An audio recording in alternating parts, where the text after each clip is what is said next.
The champagne glass trembled in my hand as I watched David Thompson, the CEO of TechFlow Solutions, shake hands with Jake Williams, congratulating him on becoming our new Chief Technology Officer. 6 years. 6 years of my life poured into this company, and in one devastating moment, everything I'd worked for was handed to someone who'd been here 4 months. But what David didn't know was that I had been quietly building something in the shadows, something that would make his decision the biggest mistake of his career. By the time this story ends, I wouldn't just have my promotion back, I'd have his entire company. Before we jump back in, tell us where you're tuning in from, and if this story touches you, make sure you're subscribed because tomorrow I've saved something extra special for you. The fluorescent lights hummed overhead in the TechFlow Solutions office as I settled into my desk chair at precisely 7:30 in the morning, just like I had every single day for the past 6 years. The downtown Austin skyline stretched beyond the windows of our 15th-floor office, the early morning sun casting long shadows across the open workspace where my colleagues would slowly trickle in over the next hour. My name is Sarah Martinez, and I was the Senior Project Manager at TechFlow Solutions, a custom software development company that specialized in creating digital solutions for small businesses across Texas. When I first walked through these doors as a fresh-faced junior developer, I had dreams of climbing the corporate ladder, of making a real impact in the tech world. David Thompson, our CEO, had painted a picture of a company where hard work and dedication were rewarded, where innovation was celebrated, and where the best ideas rose to the top regardless of politics or favoritism. For 6 years, I believed in that vision with every fiber of my being. My desk was strategically positioned near the corner, giving me a clear view of both the main entrance and David's glass-walled office. It wasn't an accident that I'd chosen this spot when we moved to this floor 3 years ago. I like to see the pulse of the company, to understand the rhythm of our daily operations, to be aware of everything happening around me. Knowledge, I had learned, was power in the corporate world. The coffee maker gurgled to life in the small kitchen area as I powered up my computer and began my morning ritual of checking overnight emails, system alerts, and project status updates. TechFlow Solutions might have started as David's small startup 8 years ago, but we'd grown into a respectable operation with 85 employees and some of the most prestigious clients in Austin. Austin Medical Group relied on our patient management system. Hill Country Bank trusted us with their mobile banking platform. Lone Star Retail had built their entire e-commerce operation on our custom framework. And behind the scenes, quietly ensuring that every system ran smoothly, every client stayed satisfied, and every project delivered on time, was me. I had arrived early this particular morning because today marked the completion of the Henderson manufacturing project, a complex inventory management system that had taken our team 8 months to develop. It was the kind of project that showcased everything TechFlow Solutions did best: innovative thinking, flawless execution, and the ability to transform a client's business operations completely. Henderson's old system had been plagued with inefficiencies, costing them thousands of dollars in lost productivity each month. Our solution would save them over $200,000 annually.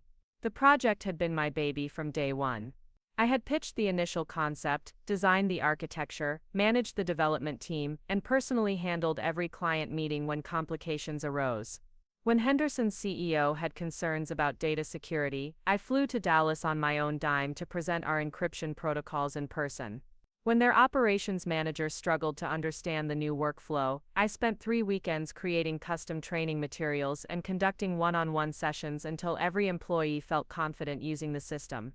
This morning, as I reviewed the final implementation reports and prepared for our presentation to Henderson's board of directors, I felt a familiar surge of pride in what we had accomplished. More than that, I felt ready for the next chapter of my career. For months, David had been dropping hints about changes coming to our leadership structure. TechFlow Solutions was expanding rapidly, and we needed someone to step into the Chief Technology Officer role to help guide our technical direction and manage our growing team of developers. The CTO position represented everything I had been working towards: strategic oversight, technical leadership, and the opportunity to shape the future of the company I had helped build. David had been particularly encouraging lately, pulling me aside after team meetings to praise my leadership on complex projects, asking for my input on strategic decisions, and even mentioning how impressed the board was with my track record. Just last month, during our quarterly review, he'd looked me straight in the eye and said, "Sarah, you've been the backbone of our technical operations. We're going to be making some exciting announcements soon, and I think you'll be very pleased with the direction we're heading." I had interpreted those words exactly as anyone would. My promotion was coming, the office began to fill with the familiar sounds of my colleagues starting their day. Emma Chen, my closest friend at the company and our lead UI designer, waved at me from across the room as she hung her jacket on the back of her chair. Emma and I had joined TechFlow Solutions within 6 months of each other, and we'd supported each other through countless late nights, impossible deadlines, and the occasional office drama that inevitably arose in any growing company. Emma understood the significance of today better than anyone. She had been my sounding board during the challenging phases of the Henderson project, celebrating every breakthrough and helping me strategize solutions when we hit roadblocks. She knew how much this promotion meant to me, not just professionally, but personally. Growing up as the daughter of immigrants, who had sacrificed everything to give their children better opportunities, I felt a deep responsibility to make the most of every chance I was given. My parents had worked double shifts at a manufacturing plant. Preparing and narrating this story took us a lot of time, so if you are enjoying it, subscribe to our channel. It means a lot to us. Now back to the story. In San Antonio, saving every penny they could to pay for my computer science degree. They had never understood exactly what I did for a living, but they knew it involved computers and problem solving, and they were proud that their daughter had found success in America's technology sector. The CTO position would represent not just my own achievement, but validation of their sacrifices and dreams. As the morning progressed, I found myself glancing repeatedly at David's office. He had arrived around 9, carrying his usual large coffee and briefcase, but seemed unusually focused on his computer screen. Through the glass walls, I could see him typing rapidly, occasionally pausing to make phone calls that required him to close his office door for privacy. I assumed he was handling the final details for whatever announcement he had planned. Around 10:30, David's assistant Kevin Park began circulating through the office, quietly informing each team leader about a mandatory all-hands meeting scheduled for 2 o'clock. The timing struck me as perfect. We would have just finished presenting the Henderson project results to their board, and David could use that success as the backdrop for announcing the leadership changes. I spent the lunch hour reviewing my presentation materials one final time and mentally preparing for what I assumed would be a celebration of both the project's success and my new role. Emma and I grabbed sandwiches from the deli across the street, and she couldn't contain her excitement about the afternoon's possibilities. "You realize this is it, right?" she said, taking a bite of her turkey sandwich as we sat in the small park adjacent to our office building. 6 years of proving yourself, and today David finally makes it official. CTO Sarah Martinez has a nice ring to it. I smiled, trying to project confidence even though nervous energy was building in my stomach. Let's not count our chickens before they hatch. But yes, all signs point to good news. All signs. Sarah, you've practically been running the technical side of this company single-handedly. Remember when our servers crashed during the Hill Country Bank deployment? You worked for 36 hours straight to get everything back online. Remember when Lone Star Retail wanted to completely redesign their checkout process 2 weeks before launch? You somehow managed to coordinate 3 different development teams and deliver exactly what they wanted on schedule. She wasn't exaggerating. Over the past 6 years, I had become the person everyone turned to when projects went sideways, when clients had urgent requests, or when complex technical decisions needed to be made. I had trained most of our current development team, established our quality assurance protocols, and personally managed relationships with our most important vendors and service providers. More than that, I had been quietly working on something that could revolutionize how TechFlow Solutions operated. For the past year, during evenings and weekends, I had been developing an artificial intelligence automation tool that could streamline much of our routine development work. The system could automatically generate basic code structures, identify potential security vulnerabilities, and even suggest optimization improvements for existing applications. It was cutting-edge technology that could give us a significant competitive advantage and dramatically improve our profit margins. I had been planning to present this innovation as part of my new role as CTO, demonstrating not just my technical capabilities, but my forward-thinking approach to the company's future. The AI tool represented hundreds of hours of research and development, and I was confident it would cement my position as the obvious choice for technical leadership. The afternoon presentation to Henderson Manufacturing went flawlessly. Their board of directors was visibly impressed as I walked them through the new system's capabilities, demonstrating how it would transform their inventory management processes and generate substantial cost savings. By the time we concluded the presentation, Henderson's CEO was already discussing plans for additional projects and expressing interest in expanding our partnership. David seemed pleased as we returned to the office, and I noticed him exchanging satisfied nods with several board members who had joined us for the presentation. Everything was falling into place exactly as I had hoped. At precisely 2 o'clock, our entire team gathered in the large conference room we called the Glass Room due to its floor-to-ceiling windows that overlooked downtown Austin. The atmosphere was upbeat, with colleagues chatting excitedly about the Henderson success and speculating about the purpose of the meeting. I took a seat near the front, with Emma beside me offering encouraging smiles. David entered the room carrying a small stack of papers and wearing the kind of confident expression that usually preceded good news. He positioned himself at the head of the long conference table, cleared his throat, and waited for the room to quiet down. "Thank you all for gathering on short notice," he began, his voice carrying easily across the room. "As you know, TechFlow Solutions has been experiencing tremendous growth over the past year.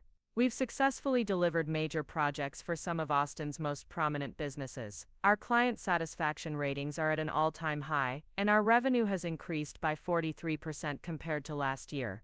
A small round of applause rippled through the room. I felt my heart rate increasing as David continued his introduction, building toward what I assumed would be the announcement of my promotion.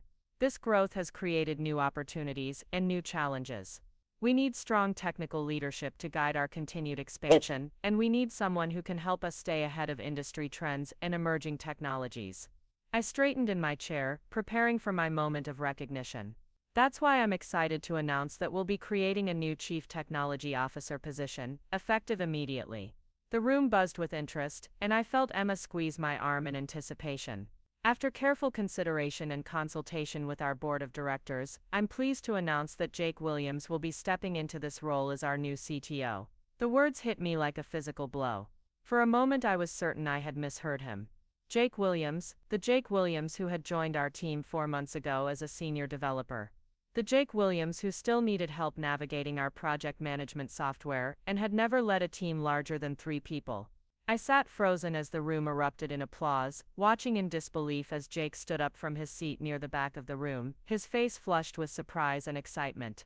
David beamed as he shook Jake's hand, and I could hear my colleagues offering congratulations and expressing surprise at the unexpected announcement. The rest of David's speech became a blur of corporate buzzwords about fresh perspectives, innovative thinking, and the value of bringing in outside experience. I heard him mention Jake's previous work at a startup in Silicon Valley, his expertise in emerging technologies, and his potential to help TechFlow Solutions reach the next level of success. What I didn't hear was any acknowledgement of my 6 years of dedication, my role in our recent successes, or even a basic recognition of my contributions to the company.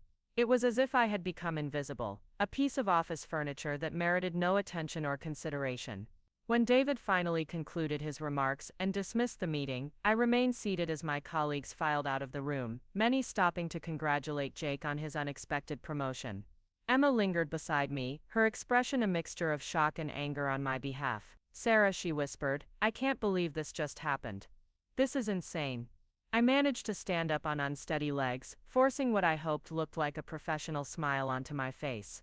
Jake was making his way toward me, presumably to say something about continuing to work together or appreciating my experience. I wasn't ready for that conversation. "Congratulations, Jake," I said, extending my hand and hoping my voice sounded steadier than I felt. "I'm sure you'll do great things in the role." He shook my hand enthusiastically, completely oblivious to the devastation I was experiencing. "Thanks, Sarah. I'm really looking forward to working more closely with you. David mentioned that you'll be a key resource for helping me get up to speed on all our current projects." A key resource. After 6 years of building and managing those projects, I had been relegated to the role of training my replacement. I excused myself and walked quickly to the women's restroom, where I locked myself in a stall and finally allowed the full weight of what had just happened to settle over me. The promotion I had worked toward for years, the recognition I had earned through countless sacrifices and successes, had been handed to someone who barely understood our company's operations. But as I sat there processing the shock and disappointment, something else began to emerge from the emotional chaos: determination. David Thompson had made a calculation that I was expendable, that my contributions could be easily replaced, that my loyalty and expertise were worth less than Jake's 4 months of experience and Silicon Valley credentials. He was about to learn just how wrong he was. That evening, as I sat in my apartment overlooking Lady Bird Lake, I couldn't shake the conversation I'd had with David just 3 weeks earlier. It had been a typical Thursday afternoon, when he'd knocked on my cubicle wall and asked if I had a few minutes to chat in his office. I'd assumed it was about the Henderson project timeline, but instead David had closed his door and settled into his chair with an unusually serious expression. "Sarah, I want to talk to you about where you see your career heading." He'd begun leaning back in his leather chair. "You've been with us for 6 years now, and frankly I'm impressed by your growth and leadership. The way you handled the Austin Medical Group crisis last year, the innovations you brought to the Hill Country Bank project, your mentorship of the junior developers, it's exactly the kind of strategic thinking we need at the executive level." I had felt my pulse quicken as he continued. "We're entering a new phase of growth, and I need someone I can trust to help guide our technical direction. Someone who understands our culture, our clients and our capabilities inside and out." David had paused then, looking directly at me with what seemed like genuine appreciation. "I've been talking with the board about creating a chief technology officer position, and your name keeps coming up in those discussions. Patricia Hayes specifically mentioned how impressed she was with your presentation during the quarterly review." Patricia Hayes was the most influential member of our board of directors, a former tech executive who had guided several Austin startups through successful acquisitions. Her opinion carried enormous weight in strategic decisions, and knowing that she had specifically praised my work felt like validation of everything I'd been working toward. "I can't make any official announcements yet," David had continued, "but I want you to start thinking about what you'd want to accomplish in a leadership role. What's your vision for TechFlow's technical future? How would you structure our development teams? What technologies should we be investing in?" I had left that meeting feeling energized and purposeful, spending the following weeks researching industry trends, analyzing our current technical infrastructure, and developing comprehensive plans for how I would approach the CTO role. I'd even started sketching out organizational charts and budget proposals, imagining how I would restructure our development processes to improve efficiency and innovation. The cruel irony was that David had been absolutely right about my qualifications. I did understand our culture, our clients and our capabilities better than anyone else in the company. I had been the one to establish many of our current processes, to build relationships with key vendors, to train most of our development team. I knew which clients required extra attention, which projects were likely to encounter complications, and which team members worked best together. More importantly, I had been quietly developing solutions to challenges that David didn't even realize we were facing. The AI automation tool I'd been building during my personal time wasn't just an interesting side project, it was a response to inefficiencies I'd observed in our development workflow. I'd identified repetitive tasks that were consuming unnecessary hours, recognized patterns in code reviews that could be automated, and developed algorithms that could predict potential security vulnerabilities before they became problems. The system was nearly complete, requiring only a few more weeks of testing before it would be ready for implementation. I had been planning to present it as part of my transition into the CTO role, demonstrating not just my technical capabilities but my proactive approach to solving business problems. The tool could potentially reduce our development time by 20 to 30%, while improving code quality and security. Innovations that could save TechFlow Solutions hundreds of thousands of dollars annually. But now, instead of presenting these innovations as the company's new CTO, I would be expected to share them with Jake Williams, helping him understand systems and processes that I had created while he took credit for the strategic improvements. The following morning, I arrived at the office with a mixture of determination and curiosity. How would David handle the transition? Would there be any acknowledgement of the awkwardness of the situation? Would Jake have the wisdom to recognize that he needed my expertise, or would he attempt to assert his authority immediately? I got my answer within the first hour. Jake had apparently arrived early to meet with David, and by the time I settled at my desk, I could see them through the glass walls of the conference room, engaged in what appeared to be an intensive orientation session. David had spread out organizational charts, project timelines and client portfolios across the table, walking Jake through what looked like a comprehensive overview of our operations. What struck me as particularly galling was watching David explain systems and processes that I had developed. I could see him pointing to workflow diagrams that I had created, discussing client relationships that I had built, and outlining project management methodologies that I had implemented. He was essentially giving Jake a crash course in 6 years of my professional contributions, packaging my institutional knowledge as part of Jake's onboarding process. Around 10:30, Kevin Park approached my desk with a meeting request. Sarah, Jake would like to schedule some time with you this afternoon to discuss current projects and get your insights on team management. Would 2 o'clock work? I accepted the meeting with professional grace, though internally I was struggling with the surreal nature of the situation. Less than 24 hours after being passed over for the promotion, I was being asked to mentor the person who had received it instead. The meeting took place in one of the smaller conference rooms, with Jake arriving precisely on time, carrying a leather portfolio and wearing what appeared to be a carefully planned approachable leader outfit, white khakis, button-down shirt, and a casual blazer. He had clearly put thought into projecting the right image for his new role. "Sarah, thanks for making time for this," he began, settling into the chair across from me. "I know yesterday's announcement might have been unexpected, and I want to make sure we can work together effectively going forward." I appreciated that he had at least acknowledged the elephant in the room, though his phrasing suggested he viewed my potential disappointment as merely unexpected, rather than deeply unjust. "Of course," I replied, maintaining my professional demeanor. "What would you like to know?" Jake opened his portfolio and consulted what appeared to be a detailed list of questions. "David mentioned that you've been instrumental in managing our key client relationships. Can you walk me through our current project status with Austin Medical Group, Hill Country Bank, and Lone Star Retail?" For the next hour, I provided Jake with comprehensive briefings on our 3 largest clients, explaining not just the technical specifications of their current projects, but the nuanced relationship dynamics that affected how we worked with each organization. I described Austin Medical Group's tendency to request last-minute changes, Hill Country Bank's rigorous security requirements, and Lone Star Retail's preference for frequent progress updates and detailed documentation. Jake took extensive notes, occasionally asking follow-up questions that revealed both his intelligence and his complete lack of familiarity with our clients' specific needs and preferences. He was clearly capable of understanding complex technical concepts, but he had no context for the subtleties that made our client relationships successful. "This is incredibly helpful," he said as we wrapped up the meeting. "I can see why David values your institutional knowledge so highly.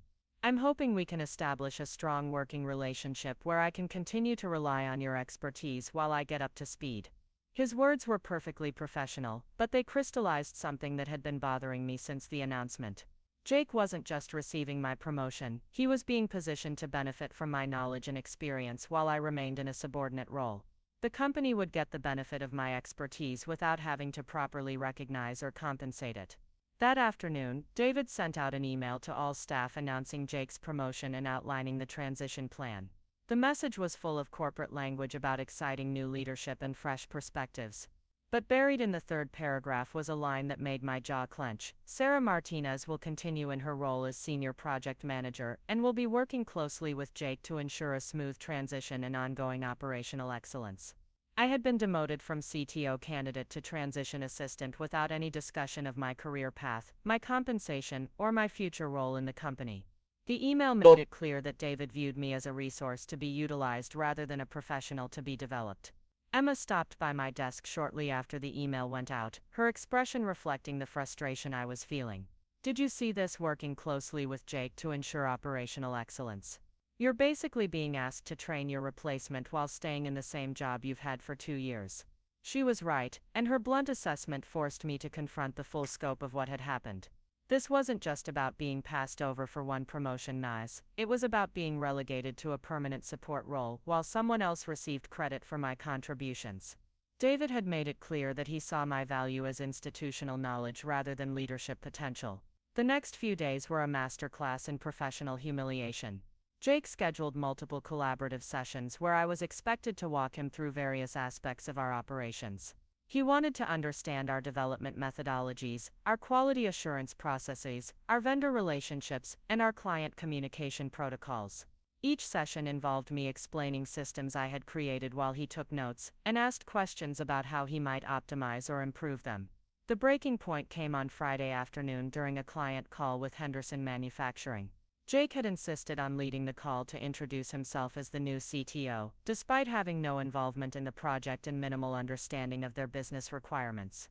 I had briefed him extensively beforehand, providing detailed notes on Henderson's key personnel, their technical infrastructure, and their expectations for ongoing support. The call started smoothly enough, with Jake delivering a polished introduction and expressing enthusiasm about continuing the partnership.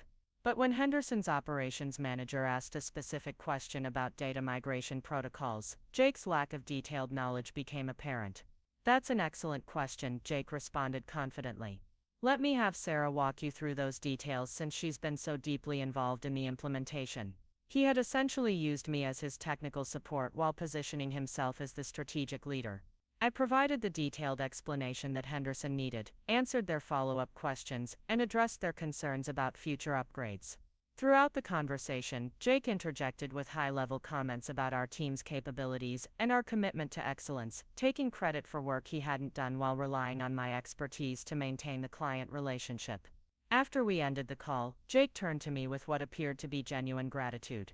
"That went really well. I can see why Henderson has so much confidence in our team. Your technical knowledge really complements the strategic oversight I'm bringing to the role." His comment was probably intended as a compliment, but it felt like a slap in the face. He was framing our collaboration as if my 6 years of experience and deep client relationships were merely complementary to his strategic vision, rather than acknowledging that he was entirely dependent on my knowledge and relationships. That evening, as I sat in my apartment reviewing the week's events, I realized that David's decision wasn't just about this one promotion. It was a signal about how he viewed my role in the company's future. I could continue as senior project manager indefinitely, providing institutional knowledge and client relationships while watching other people receive recognition and advancement opportunities. Or I could take control of my own career trajectory. I opened my laptop and began researching something I hadn't seriously considered in years: other opportunities in Austin's tech sector. The market was robust, with several established companies and numerous startups actively Documentation requirements for Lone Star Retail, and implement standardized reporting formats that ignored each client's preferred communication styles. These optimizations will free up significant time for our development teams. Jake explained confidently. Instead of spending hours each week on client communications, our developers can focus on actual coding and innovation. Sandra Mitchell, our senior account manager, raised her hand with obvious concern. "Jake, I'm worried about how these changes might affect client satisfaction." Hill Country Bank specifically requested weekly calls because they want regular updates on security implementations. Lone Star Retail's documentation requirements are driven by their internal approval processes. Jake dismissed her concerns with the same confidence he had shown during the Austin Medical Group debacle. "Sandra, I understand that change can be uncomfortable, but we need to educate our clients about more efficient approaches. In my experience, businesses appreciate service providers who take initiative to improve processes rather than simply accepting inefficient requirements." I felt my jaw clench as Jake essentially argued that our clients' stated preferences were inefficient requirements that we should override with our superior understanding of their needs. It was exactly the kind of arrogant thinking that destroyed long-term business relationships. "Jake," I said carefully, "these communication requirements aren't arbitrary. They're based on each client's internal processes, regulatory needs, and management preferences. Hill Country Bank's weekly calls aren't just status updates. They're compliance documentation for their internal audit requirements." Jake's expression tightened with familiar frustration. "Sarah, I appreciate your attention to detail, but sometimes we need to think strategically rather than getting caught up in operational minutiae. Our role is to provide leadership and guidance, not simply accommodate every client preference." His characterization of regulatory compliance requirements as operational minutiae revealed just how little he understood about our business relationships. But more significantly, his dismissive tone made it clear that he viewed my concerns as obstacles to be overcome rather than expertise to be considered. "I think we should pilot these changes with one client before implementing them across all accounts," suggested Tom Rodriguez, one of our senior developers. "That way we can identify any issues and refine the approach." Jake shook his head firmly. "Pilot programs create unnecessary delays and send mixed messages to clients. If we believe these optimizations are improvements, we should implement them confidently and consistently." The room fell silent as everyone processed Jake's rejection of a reasonable compromise approach. His insistence on immediate universal implementation without testing revealed a dangerous combination of overconfidence and inexperience. Jake, Sandra said diplomatically, what if we schedule brief conversations with each client to explain the changes and address any concerns they might have? That defeats the purpose of streamlining communications, Jake replied. We'd be adding meetings to discuss reducing meetings. The most professional approach is to implement the improvements and demonstrate their value through results. I realized that Jake was determined to proceed regardless of input from the team members who actually managed these client relationships. His vision of leadership involved making decisions and expecting others to implement them without question, rather than incorporating expertise and feedback into strategic planning. After the meeting concluded, Sandra approached me with obvious frustration. Sarah, this is going to be a disaster. Hill Country Bank's contract specifically requires weekly status meetings. If we eliminate those calls without discussion, we'll be in breach of our service agreement. She was absolutely right. Jake's optimizations weren't just potentially problematic matters, they would violate contractual obligations that could result in legal complications and terminated contracts. But when I raised this concern with Jake later that afternoon, his response was predictably dismissive. Sarah, contracts can be modified if both parties see the value in proposed changes. We just need to present the benefits clearly and help our clients understand how these improvements serve their interests. What if they don't agree? I asked. Then we'll address those situations individually. Jake replied. But I'm confident that most clients will appreciate our proactive approach to improving efficiency. His confidence was based on nothing more than wishful thinking and a fundamental misunderstanding of how business relationships actually work. Jake seemed to believe that clients would automatically embrace changes that we presented as improvements, regardless of their own preferences and requirements. That evening, I reviewed Michael's offer letter in detail and realized that my decision had already been made. I couldn't continue supporting decisions that I knew would harm our clients and team while watching someone else receive credit for my contributions. More importantly, I had an opportunity to join an organization where my innovations and expertise would be properly valued and utilized. I spent Wednesday morning making discreet preparations for my departure. I backed up personal files from my computer, gathered contact information for key clients and vendors, and documented critical processes that weren't already covered in our standard procedures. I was careful to focus only on information that would help ensure smooth transitions rather than anything that could be considered proprietary to TechFlow Solutions. The AI automation tool presented a more complex consideration. The system was entirely my intellectual property, developed on personal time with personal resources, but it had been designed specifically to address challenges I had observed at TechFlow Solutions. While I had every legal right to take the technology with me, doing so would eliminate any possibility that TechFlow could benefit from my year of development work. After careful consideration, I decided to offer David and Jake one final opportunity to recognize my contributions and retain access to the automation system. I would present them with a choice: properly value my expertise and innovations by offering me the CTO position I deserved, or lose both me and the technology that could transform their operations. Thursday morning brought the perfect opportunity to implement my strategy. Jake had scheduled a meeting with David to discuss the implementation timeline for his communication protocol changes. He had invited me to participate as the technical lead who could address any operational questions that arose. The meeting took place in David's office, with Jake presenting his optimization proposals while David listened with apparent approval. I could see that David was impressed by Jake's confidence and strategic thinking, nodding along as Jake described the efficiency gains and cost savings that would result from streamlined client communications. When Jake finished his presentation, David turned to me with expectation. Sarah, Jake mentioned that you have some concerns about implementation details. What's your assessment of the technical feasibility? This was my moment to either support Jake's initiatives or advocate for approaches that I knew would better serve our clients and business. The safe choice would be to express minor concerns while generally supporting his direction. Instead, I decided to present them with complete honesty about both the risks they were taking and the opportunities they were missing. David, I think these changes will create serious problems for our key client relationships, I said directly. Hill Country Bank's weekly meetings are contractual requirements. Lone Star Retail's documentation needs are driven by their internal approval processes. Austin Medical Group's communication protocols are designed around regulatory compliance. We're not just changing our preferences, we're potentially violating service agreements and ignoring client requirements. Jake's jaw tightened, but David leaned forward with genuine interest. What specific problems are you anticipating? Contract violations that could result in terminated relationships, I replied. Compliance issues that could expose our clients to regulatory problems. Communication breakdowns that could damage trust and satisfaction. We're essentially telling our clients that our efficiency is more important than their stated needs. David glanced at Jake, who responded with obvious frustration. Sarah, you're focusing on worst-case scenarios rather than considering the benefits of improved processes.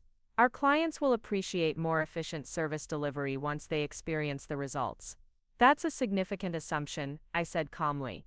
We're betting our most important relationships on the hope that clients will embrace changes they haven't requested and might not want.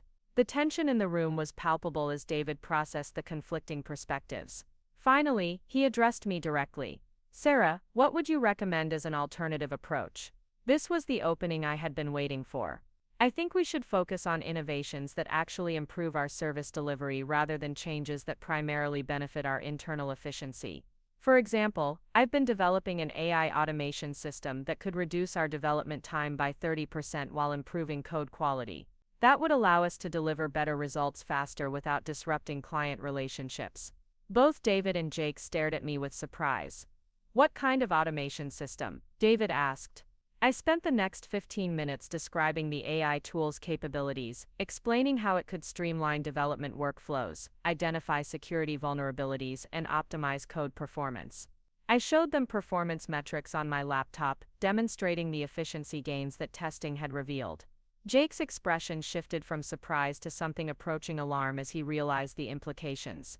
An automation system that could reduce development time by 30% would be far more valuable than his communication protocol optimizations. More importantly, it represented exactly the kind of technical innovation that a CTO should be driving. This is remarkable work, David said, studying the performance data with obvious excitement. How long have you been developing this system? About a year, I replied. I've been working on it during personal time because I saw opportunities to improve our development efficiency. The system is now fully functional and ready for implementation. David turned to Jake with expectation. Jake, this seems like exactly the kind of technical innovation we need to be pursuing. How do you think we should integrate this into our operations?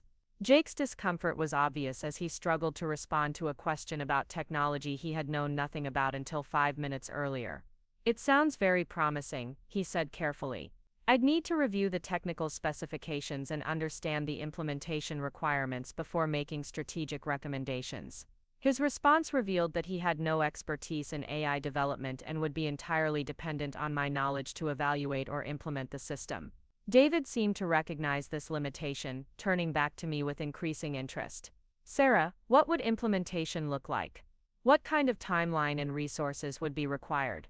The system is ready for deployment now, I said. Implementation would primarily involve training the development team on new workflows and integrating the AI tools into our existing development environment. I estimate we could have full implementation within 6 weeks. David's excitement was evident as he considered the competitive advantages the system could provide. This could be transformational for our business. Why haven't you mentioned this before? I've been waiting for the right opportunity to present it, I replied diplomatically. Implementing new technology requires strategic leadership and careful planning. I wanted to ensure the system was fully developed before proposing integration into our operations. Jake shifted uncomfortably in his chair, clearly recognizing that his communication protocol optimizations paled in comparison to an AI automation system that could revolutionize the company's technical capabilities. More problematically for him, the conversation was highlighting his lack of involvement in actual technical innovation despite his CTO title. Jake, I'd like you to work with Sarah to develop an implementation plan for this automation system, David said. This seems like it should be our top strategic priority. Of course, Jake replied, though his tone suggested anything but enthusiasm. David turned back to me with renewed respect. Sarah, this is exactly the kind of forward-thinking innovation that positions us ahead of our competitors. I'm impressed by your initiative and technical expertise. Thank you, I said simply, though internally I was noting the irony of David's praise. He was celebrating innovation that I had developed without any support or recognition from the company, after promoting someone else to the role where such innovation should have been expected. As the meeting concluded, David asked Jake to postpone implementing the communication protocol changes until after the AI automation system was deployed. Let's focus our change management efforts on the initiative that will provide the most significant benefits, he explained. Jake agreed with obvious reluctance, and I could see that he was beginning to understand the precarious nature of his position. His first major strategic initiative had been delayed in favor of an innovation developed by the person he was supposed to be leading. The dynamic between us had shifted dramatically in the span of a single meeting. That afternoon, Jake requested a private conversation to discuss the automation system and implementation planning. We met in one of the smaller conference rooms, where Jake's discomfort was immediately apparent. "Sarah, I have to admit I'm surprised by this AI project," he began. "It's exactly the kind of technical innovation I would expect to be involved in as CTO. I'm wondering why this is the first I'm hearing about it. I developed it on my own time as a personal project," I replied. "It wasn't a company initiative, so there wasn't a formal process for keeping leadership informed." Jake nodded, but I could see him processing the implications.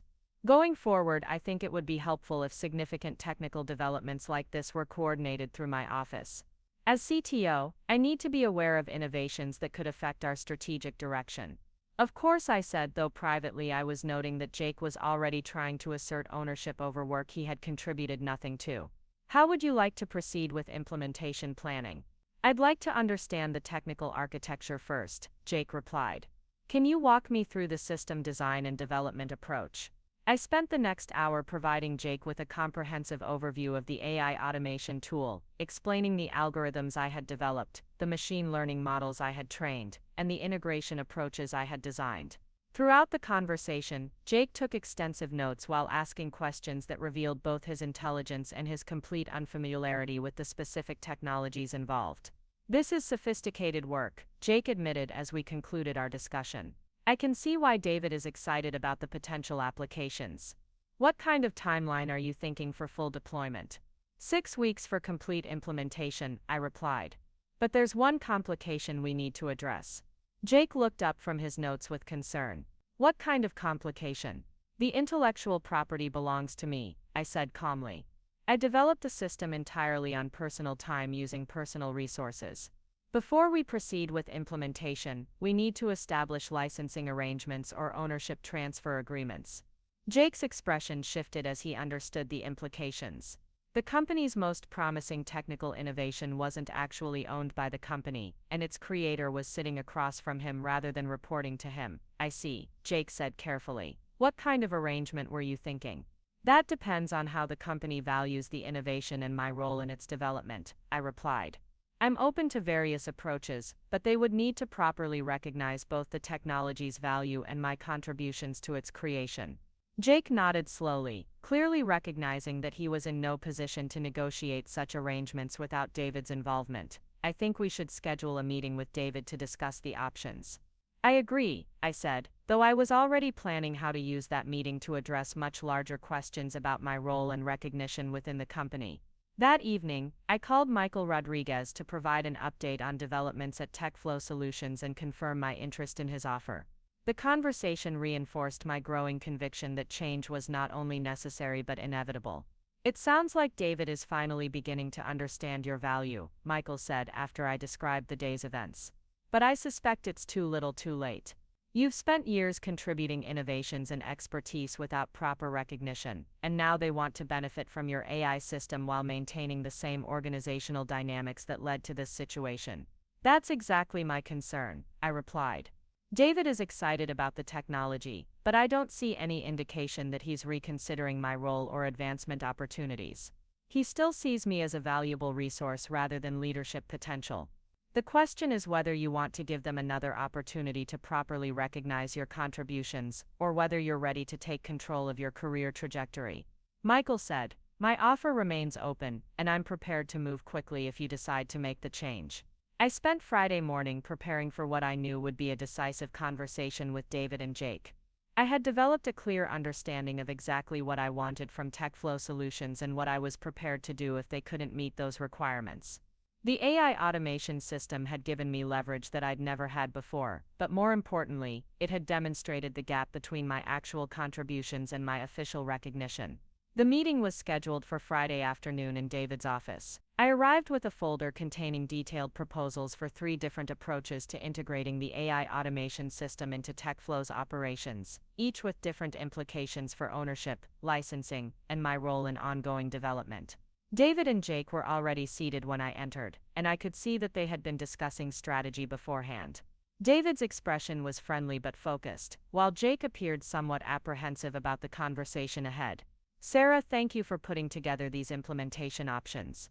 David began. "Jake and I have been discussing the tremendous potential this system represents for our business. We're excited to move forward, but we want to make sure we structure the arrangement appropriately." "I appreciate that," I replied, opening my folder and distributing copies of my proposals. "I've outlined 3 different approaches that could work, depending on how the company wants to proceed." The first option involved TechFlow Solutions purchasing full rights to the AI automation system for a one-time payment of $500,000, with me continuing in my current role to oversee implementation and ongoing development.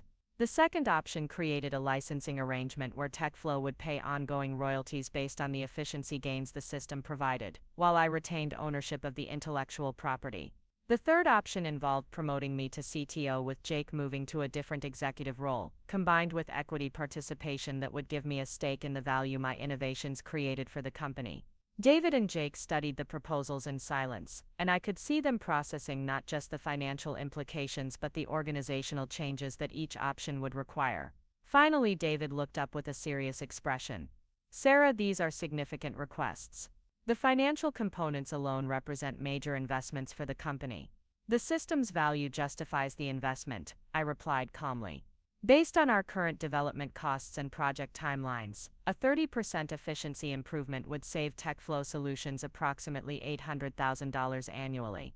Any of these arrangements would pay for itself within the first year." Jake shifted uncomfortably as he processed the numbers. "Sarah, I understand the value proposition, but I'm concerned about the precedent this sets. If we establish arrangements like this for every employee innovation, it could create complicated organizational dynamics." His response revealed that he viewed my situation as every employee innovation, rather than recognizing the uniqueness of developing a transformational technology entirely on personal time. More importantly, his focus on organizational dynamics suggested he was more concerned about protecting his own position than maximizing value for the company. "This isn't every employee innovation," I said directly. "This is a year of specialized development work that created proprietary technology with substantial competitive value. The precedent we're setting is how the company responds when employees take initiative to solve business problems and create significant value." David leaned back in his chair, clearly wrestling with the implications of my proposals. "Sarah, I need to ask directly. Are you prepared to implement this system under our current organizational structure, or are these proposals requirements for moving forward?" His question cut straight to the heart of the matter. David wanted to know whether I was making requests or issuing ultimatums, whether he could continue taking my contributions for granted, or whether the leverage had fundamentally shifted. "David, I've spent 6 years contributing innovations and expertise to this company without receiving proper recognition or advancement opportunities," I said evenly. "The AI automation system represents the culmination of that pattern, significant value created without company support or acknowledgement. I'm not willing to continue that dynamic." The room fell silent as both David and Jake processed what I had just said. I had essentially told them that my continued cooperation was contingent on fundamental changes to how my contributions were recognized and rewarded. Jake was the first to respond, and his tone carried a clear warning. "Sarah, I think you need to be careful about how you approach this situation. The company has invested significantly in your development over 6 years, and there are expectations about how employees contribute to organizational success." His attempt to characterize my innovations as somehow owing to the company's investment in my development revealed just how little he understood about the situation. More problematically, his threatening tone suggested that he viewed my request for proper recognition as some kind of betrayal rather than a reasonable business negotiation. "Jake, the company's investment in my development consisted of paying my salary in exchange for my work," I replied calmly. Everything I've contributed beyond my basic job requirements has been voluntary, including the hundreds of hours I invested in creating this automation system. The question is whether TechFlow Solutions wants to properly value that contribution or lose access to it entirely. David's expression sharpened as he understood the implicit threat in my statement. Sarah, are you saying you would leave the company if we can't reach an agreement on these proposals? I'm saying that I have other opportunities that would properly recognize my contributions and provide the advancement prospects that have been consistently denied here, I replied. I'm giving TechFlow Solutions the chance to retain both me and the technology I've developed, but only under arrangements that reflect actual value rather than corporate politics. The power dynamic in the room had completely shifted. Instead of me requesting consideration for advancement, I was now negotiating the terms under which I would remain with the company. David and Jake were faced with the possibility of losing not just a valuable employee, but also access to technology that could provide significant competitive advantages. David stood up and walked to his window, looking out over downtown Austin while he processed the situation. When he turned back to face me, his expression was serious but respectful. Sarah, I need some time to discuss these proposals with our board and consider the implications. This isn't a decision I can make unilaterally, especially given the financial and organizational components involved. I understand, I replied, but I should mention that I have a firm offer from another company that I need to respond to by Monday. I'm hoping we can reach a resolution quickly. Jake's eyes widened as he realized that my negotiating position was even stronger than he had thought. I wasn't just threatening to leave Mike. I had already secured alternative employment that was apparently attractive enough to force a decision timeline. What kind of offer? You, David asked directly. Director of Technical Operations with a growing consulting firm, substantial salary increase, equity participation, and the opportunity to implement my innovations in an environment where they'll be properly valued, I replied. David nodded slowly, understanding that he was facing a competitive situation rather than an internal personnel matter. I appreciate your directness, Sarah. Let me see what I can do to expedite discussions with the board. Can we schedule a follow-up meeting for Monday morning? Of course, I said, gathering my materials and standing to leave. As I reached the door, David called after me. Sarah, I want you to know that I recognize the value of your contributions to this company. Whatever we decide about these specific proposals, I hope we can find a way to move forward together. I nodded politely, though privately I suspected that David's recognition had come too late to repair the fundamental damage that had been done to our working relationship. He had spent years taking my contributions for granted, and his sudden appreciation felt more like desperation than genuine respect. That weekend, I spent considerable time reflecting on how dramatically my situation had changed in just a few days. A week earlier, I had been struggling with disappointment and frustration about being passed over for promotion. Now I was negotiating from a position of strength about the terms of my continued employment while holding a compelling alternative offer. The transformation hadn't happened by accident. It was the result of years of preparation, strategic thinking, and the foresight to maintain ownership of my innovations. Most importantly, it was the result of finally understanding my own value and being willing to advocate for proper recognition, rather than hoping others would eventually recognize my contributions. Monday morning would bring either a resolution that properly valued my expertise and innovations, or confirmation that it was time to take control of my career trajectory by joining an organization that already understood what I was worth. Either way, the days of being taken for granted were finally over. Monday morning arrived with the weight of finality hanging in the air at TechFlow Solutions. I dressed carefully in my most professional outfit, knowing that this would likely be either the day my career at the company was transformed, or the day it ended entirely. The meeting with David and Jake was scheduled for 9 o'clock, and I had spent the weekend preparing for every possible outcome.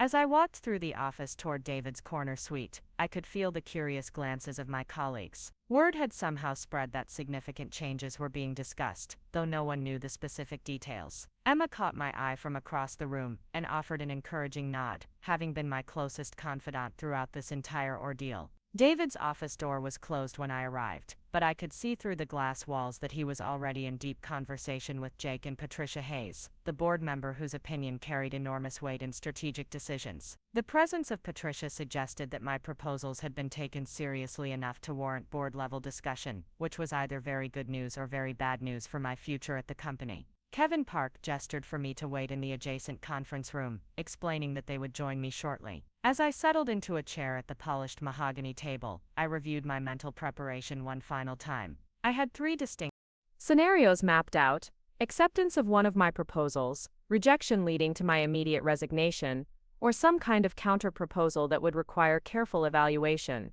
What I hadn't anticipated was the fourth scenario that was about to unfold. After 10 minutes of waiting, David, Jake, and Patricia entered the conference room with expressions that were difficult to read. David looked tired, as if he had spent the weekend wrestling with difficult decisions. Jake appeared tense and somewhat defensive. Patricia Hayes, whom I had met only briefly during quarterly reviews, carried herself with the confident bearing of someone accustomed to making tough business choices. "Sarah, thank you for your patience," David began, settling into the chair across from me. "Patricia wanted to join us today because your proposals raise strategic questions that go beyond normal personnel decisions." Patricia smiled professionally and extended her hand. "Sarah, it's good to see you again. David and Jake have briefed me extensively on your AI automation system and your various proposals for moving forward.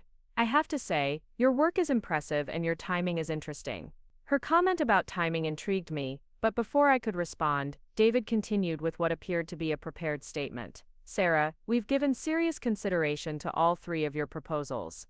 The financial components are significant, but we recognize the value that your automation system could provide. However, we have some concerns about the organizational implications and the precedent that certain arrangements might establish." I nodded, waiting for him to continue while trying to interpret the subtext of his measured language. "After extensive discussion, we'd like to present you with a counter-proposal that we believe addresses your concerns while maintaining organizational stability," David said, sliding a folder across the table toward me. I opened the folder to find a formal offer letter that exceeded my expectations in some areas while falling short in others. TechFlow Solutions was prepared to promote me to Senior Technical Director, a newly created position that would report directly to Jake but carry substantial responsibility for technical innovation and client relationships. The salary increase was generous, 35% above my current compensation, and the role included equity participation in the company's growth. More significantly, the offer included a licensing agreement for my AI automation system that would provide ongoing royalties based on the efficiency gains it generated, while allowing me to retain intellectual property ownership. The arrangement was structured to provide substantial additional income if the system performed as projected, potentially doubling my total compensation within 2 years. However, the organizational structure remained fundamentally unchanged. Jake would continue as CTO with ultimate authority over technical decisions, while I would serve in a senior supporting role. The promotion was meaningful, but it wasn't the recognition of leadership capability that I had been seeking. "This is a substantial offer," I said carefully, studying the details while processing the implications. "The financial components are generous, and I appreciate the recognition of my innovations." Patricia leaned forward with obvious interest in my response. "Sarah, we see this as an opportunity to properly utilize your expertise while maintaining the leadership structure that Jake has been building. Your technical knowledge and client relationships are invaluable, and this arrangement would allow you to focus on those strengths." Her framing revealed the fundamental limitation of their thinking. They continued to view me as a technical specialist rather than recognizing my potential for strategic leadership. The offer was designed to retain my contributions while preserving the organizational hierarchy that had created the problem in the first place. "I need to ask a direct question," I said, looking at David. "Is this the maximum recognition that TechFlow Solutions is prepared to offer for my contributions, or is there flexibility for different arrangements?" David exchanged glances with Patricia before responding. "Sarah, this represents a significant investment in your career development and a substantial recognition of your value to the company. We believe it provides the opportunity for continued growth while addressing your concerns about compensation and recognition." His diplomatic language confirmed what I had suspected. This was their final offer, designed to retain my expertise without fundamentally changing the leadership dynamics that had led to my frustration. Jake spoke for the first time since entering the room. "Sarah, I want you to know that I'm excited about the possibility of working together in this new structure. Your technical expertise would be invaluable in implementing the automation system and driving other innovations." His enthusiasm for having me support his leadership reinforced my growing conviction that TechFlow Solutions would never see me as anything more than a highly valuable subordinate. No matter how generous the compensation or how impressive the title, I would remain in a supporting role to someone with less experience and expertise. I appreciate the offer and the time you've invested in developing it, I said, closing the folder and looking directly at David. However, I need to inform you that I've accepted the position with Rodriguez Digital Ventures. Today will be my last day at TechFlow Solutions. The silence that followed was profound. David's face went through a series of expressions: surprise, disbelief, and finally something approaching panic.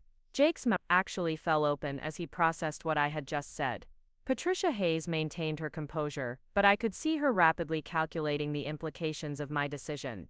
"Sarah," David said urgently, "you're making a mistake. We're offering you everything you asked for. Substantial promotion, significant compensation increase, equity participation, and recognition of your innovations.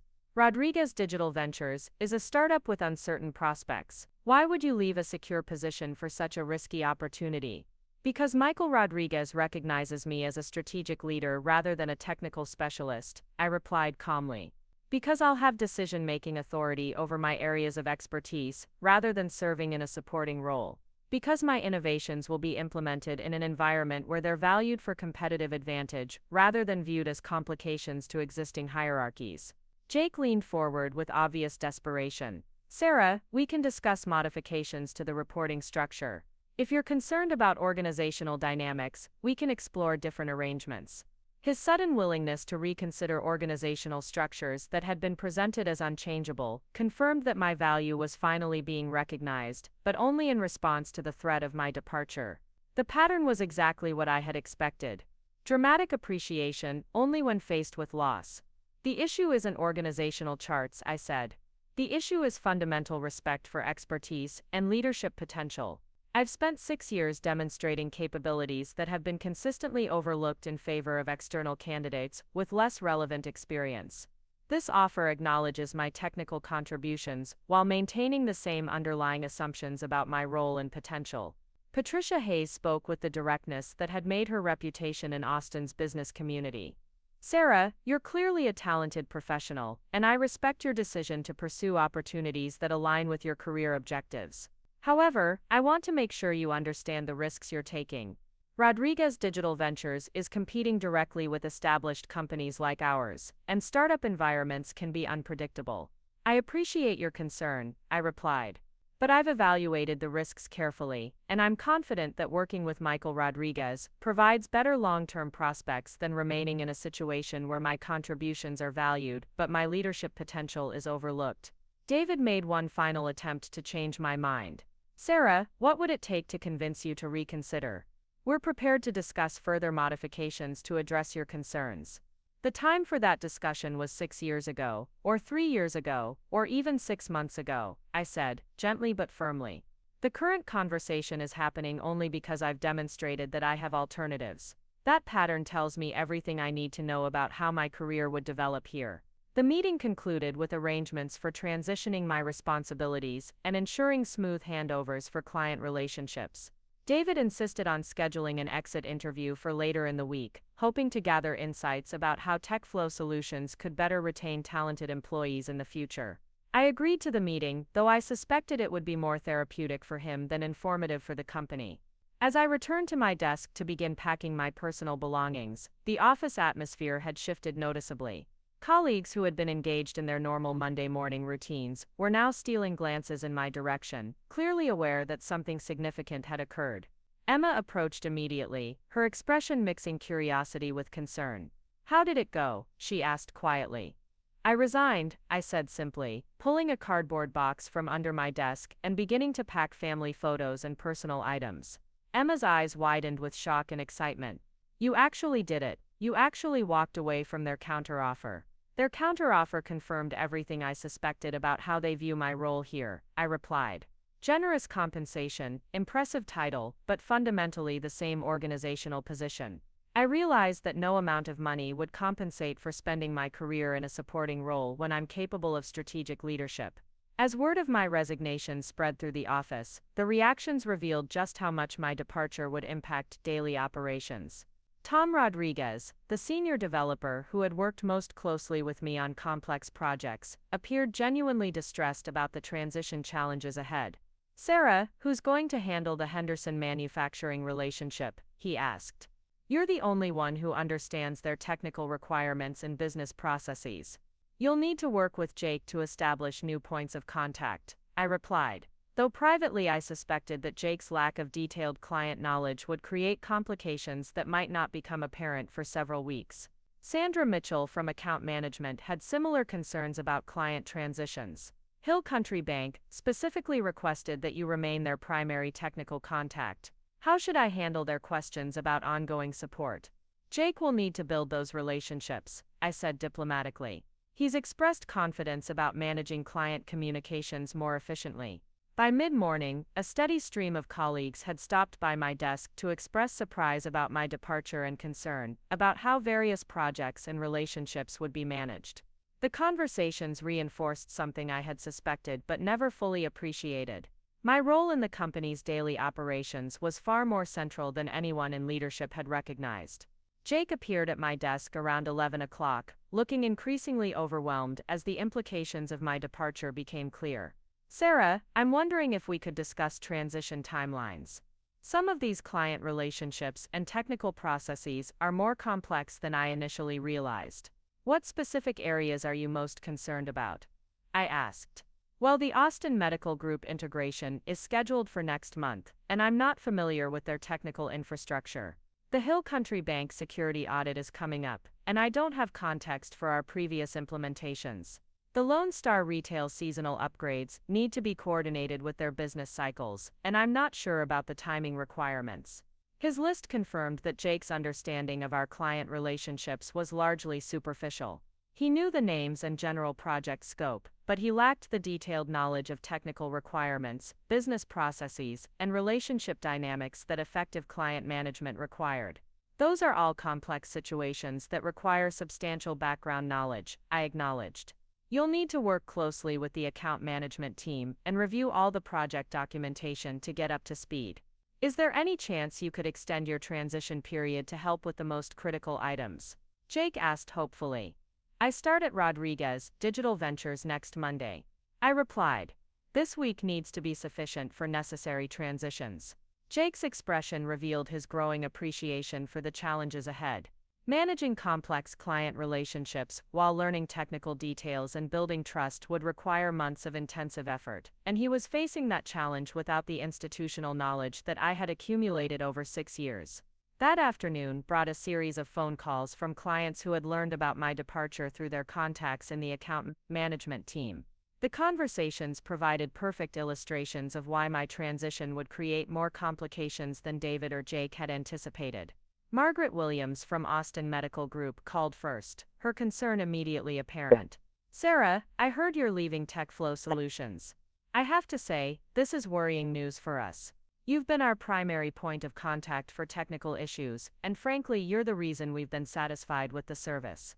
"I appreciate that, Margaret," I replied carefully. "Jake Williams, our CTO, will be taking over technical leadership for your account.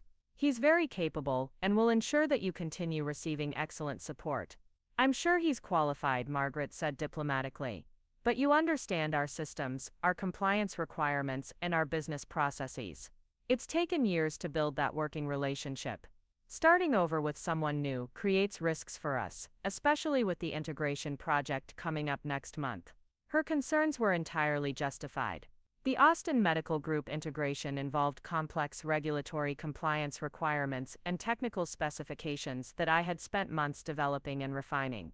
Jake would need to master not just the technical details but also the regulatory context and relationship dynamics that made the project successful. Similar calls from Hill Country Bank and Lone Star Retail followed the same pattern.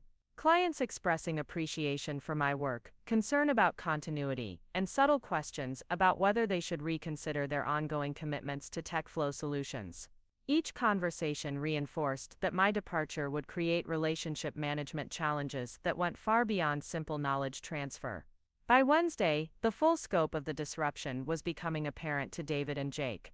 3 of our largest clients had requested meetings to discuss account management transitions.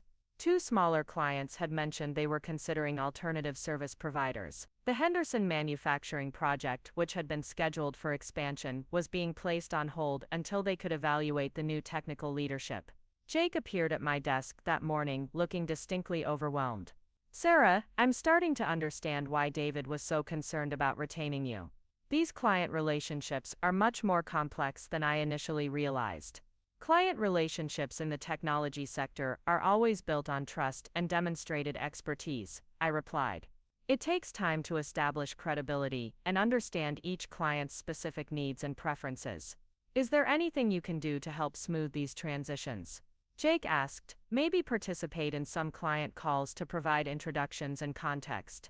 Jake, I'll be happy to participate in transition meetings this week, but you need to understand that these relationships can't be transferred like project files. Each client chose to work with TechFlow Solutions based on their confidence in specific people and capabilities. You'll need to rebuild that confidence through your own demonstrated expertise. His request for help with client calls revealed that Jake was beginning to understand the depth of knowledge and relationship management that effective technical leadership required. The strategic vision and optimization initiatives that had characterized his first weeks as CTO were being overshadowed by the practical challenges of maintaining client satisfaction and operational continuity. Thursday brought a sobering conversation with David that crystallized how dramatically my departure was affecting the company's immediate prospects. He requested a private meeting in his office, and his demeanor was noticeably different from our previous interactions. Less confident, more reflective, and genuinely concerned about the future. "Sarah, I want to be completely honest with you," David began. "Your resignation has created challenges that I didn't fully anticipate. Our clients are expressing concerns about continuity, some of our upcoming projects are at risk, and frankly, I'm realizing how much of our technical operations depended on your expertise. I tried to document processes and maintain comprehensive project records," I replied. "The information exists for anyone willing to invest the time to master it." "It's not just about information," David said. "It's about relationships, judgment, and the kind of institutional knowledge that can't be easily transferred. I'm starting to understand why other companies were interested in recruiting you." His admission was gratifying but also frustrating. David was recognizing my value only after losing access to it, following a pattern that had characterized our entire working relationship. "David, these capabilities didn't develop overnight," I said. "I've been demonstrating technical expertise, client relationship management, and strategic thinking for years. The question is why it took my resignation to make that contribution visible." David leaned back in his chair with an expression of genuine regret. "You're right, and I take responsibility for that oversight. I focused so much on external recruiting and leadership development that I failed to recognize the leadership potential that already existed within the company." "What are you planning to do differently going forward?" I asked. "Honestly, I'm not sure yet," David replied. "Jake is capable, but he's facing a steeper learning curve than any of us anticipated. We're going to need to rebuild some client relationships and demonstrate that we can maintain service quality without your direct involvement." His candid assessment confirmed that TechFlow Solutions was facing significant operational challenges as a result of my departure. More importantly, it suggested that David was finally beginning to understand the difference between technical credentials and effective leadership in complex business environments. "I hope you're successful," I said sincerely. TechFlow Solutions has talented people and good clients. With proper leadership development and attention to internal capabilities, the company should be able to work through these transition challenges. David nodded thoughtfully. "Sarah, I have one final question. Is there anything we could have done differently to retain you? Any changes to our leadership development or recognition processes that might have prevented this situation?" His question deserved a thoughtful response. "David, the fundamental issue was that advancement opportunities consistently went to external candidates regardless of internal performance and capability. I spent 6 years demonstrating expertise and leadership potential, but promotion decisions were based on credentials and impressions rather than proven results. That pattern sent a clear message about how the company valued internal talent development." "You're absolutely right," David acknowledged. We prioritized external recruiting over internal development, and we lost someone who should have been recognized as a key leader years ago. Our conversation concluded with David expressing genuine appreciation for my contributions and regret about the circumstances of my departure. While his recognition felt too late to change the outcome, it provided some closure about my decision to leave TechFlow Solutions. Friday morning brought my final day at the company where I had spent 6 years building expertise, developing relationships, and contributing innovations that had driven significant business success.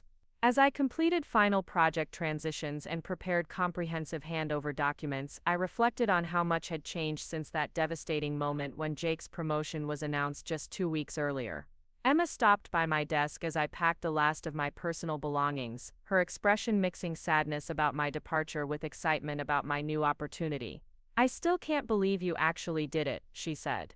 "2 weeks ago you were devastated about being passed over for promotion, and now you're leaving for a better position with a substantial salary increase and equity participation."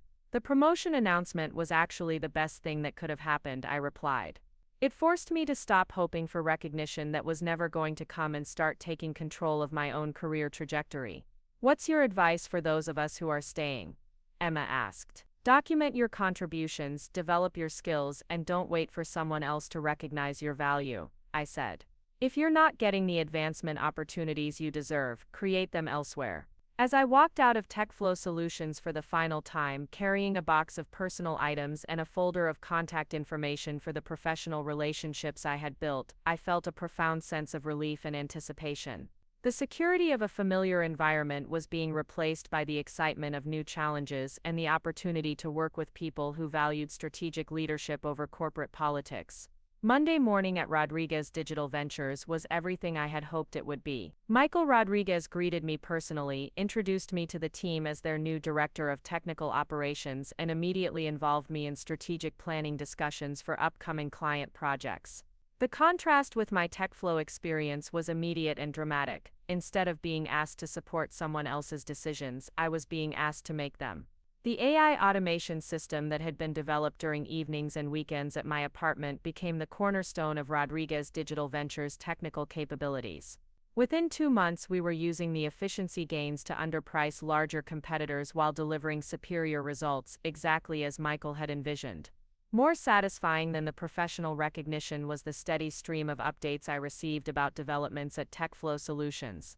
Emma kept me informed about the challenges Jake was facing in rebuilding client relationships and mastering technical processes that had seemed straightforward when I was handling them quietly in the background. Austin Medical Group had delayed their integration project indefinitely after expressing concerns about technical leadership transitions. Hill Country Bank had requested additional oversight meetings and documentation requirements that were straining Jake's time and attention. Lone Star Retail had hired an additional consulting firm to provide technical support that they previously received directly from TechFlow's internal team. Most significantly, 3 months after my departure, Patricia Hayes reached out to me directly with an unexpected proposition. TechFlow Solutions was facing more significant challenges than they had initially anticipated, and the board was reconsidering their leadership structure and strategic direction. "Sarah, I want to be direct with you," Patricia said during our phone conversation. "David's position is being evaluated by the board, and we're looking for experienced leadership to help stabilize the company's operations and rebuild client relationships. Would you be interested in discussing a return to TechFlow as Chief Executive Officer?" The irony was perfect. 6 months after being passed over for promotion to CTO, I was being recruited to return as CEO to repair the damage that had resulted from undervaluing my contributions. The company that had viewed me as a technical specialist was now recognizing that I possessed the strategic leadership capabilities they desperately needed. "Patricia, I appreciate the confidence you're expressing, but I'm very happy in my current role," I replied. "Rodriguez Digital Ventures is growing rapidly, and I'm building something meaningful here. I understand, but I want you to know that the board would be prepared to make an exceptional offer. Full authority over company operations, substantial equity participation, and the resources to rebuild TechFlow into the kind of organization it should have been all along." Her offer was tempting from a vindication standpoint, but it represented a return to an environment where I would be constantly fighting institutional inertia and established patterns of thinking. At Rodriguez Digital Ventures, I was building new capabilities and relationships without the baggage of previous disappointments and organizational politics. Patricia, I'm flattered by the offer, but I've found an environment where my leadership capabilities are recognized and utilized from the beginning rather than discovered during crisis situations. That's exactly what I was looking for when I left TechFlow Solutions. 6 months later, the vindication was complete. Rodriguez Digital Ventures had secured several major contracts that established us as a serious competitor in Austin's technology consulting market. Our client satisfaction ratings were exceptional, our team was growing rapidly, and the AI automation system was providing competitive advantages that were attracting attention throughout the industry. TechFlow Solutions, meanwhile, had undergone significant leadership changes. David Thompson had been replaced as CEO by an external candidate brought in to stabilize operations and rebuild client relationships. Jake Williams had moved to a business development role that better suited his background and interests. The company was surviving, but it had lost the momentum and client trust that had taken years to build. The most satisfying update came from Emma, who had been promoted to lead the design team after demonstrating capabilities that had been overlooked during the previous leadership regime. "You were right about not waiting for recognition," she told me during one of our regular coffee meetings. "I started documenting my contributions and advocating for advancement opportunities. The new leadership team has been much more responsive to internal talent development." "I'm glad to hear that," I replied. TechFlow Solutions has good people who deserve proper recognition and development opportunities. As I reflected on the journey from disappointment to vindication, I realized that the most important lesson hadn't been about corporate politics or career advancement strategies. It had been about understanding my own value and being willing to advocate for recognition rather than hoping it would eventually be offered.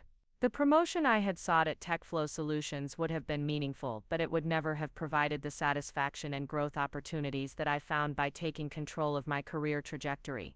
Sometimes the best promotion is the one you give yourself by finding an environment where your capabilities are properly valued and utilized.